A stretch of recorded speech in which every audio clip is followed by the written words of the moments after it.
যারা মানুষের কাছ থেকে শ্রম নিয়ে কাজ করিয়ে টাকা দেয় না, কিয়ামতের দিন তাদের বিরুদ্ধে মামলা দায়ের করবে কে? কে করবে?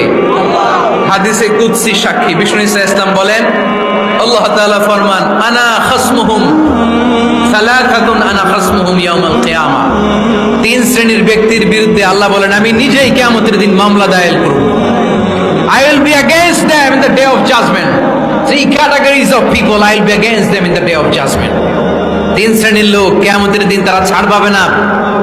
আল্লাহ বলেন, আমি নিজেই তাদের বিরুদ্ধে মামলা দায়ের করব। এর মধ্যে এক শ্রেণীর লোক হচ্ছে রাজুলুন ইস্তাআজারা জিরান ফাস্তাউফা মিনহু ওয়া লাম ইয়াতি আজরা। একজন শ্রমিক ভাড়া করে তার কাছ থেকে কাজ নিয়েছে, কিন্তু তার পারিশ্রমিক আদায় করে নাই। এরকম আছে না নাই? দাপট দেখায় ইউনিভার্সিটির ক্যান্টিনগুলোতে। ইউনিভার্সিটির ক্যান্টিনে যে খায় মাগার বিল দেয় না, এরকম টাকায় যাচ্ছে না নাই? চায়ের দোকানে চা খায় আগে পরে দিমু, বিল দেয় না, আছে না নাই? দোকানে যে পণ্য কিনে বিল দেয় না, পরে দিমু, আছে না নাই? কিয়ামতের দিন আল্লাহ তোর এই মাস্তানি ছুটাবে, চিল্লা এখন ঠিক কিনা? আনা খাসমুহুম, আমি নিজেই তাদের বিরুদ্ধে মামলা দায়ের করব। কথাটা কার? এজন্য বিশ্বনবী বললেন, খবরদার, মেহনতি মানুষ, খেটে খাওয়া মানুষ, এদের দোয়া কবুল হয়ে যায়।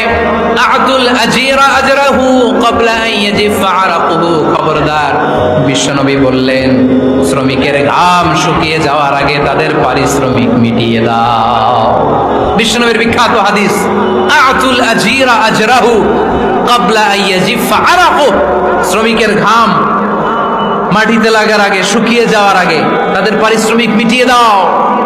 কেননা তারা যদি বদদোয়া করে তোমার জীবনকে জাহান্নাম বানিয়ে দিবে কে?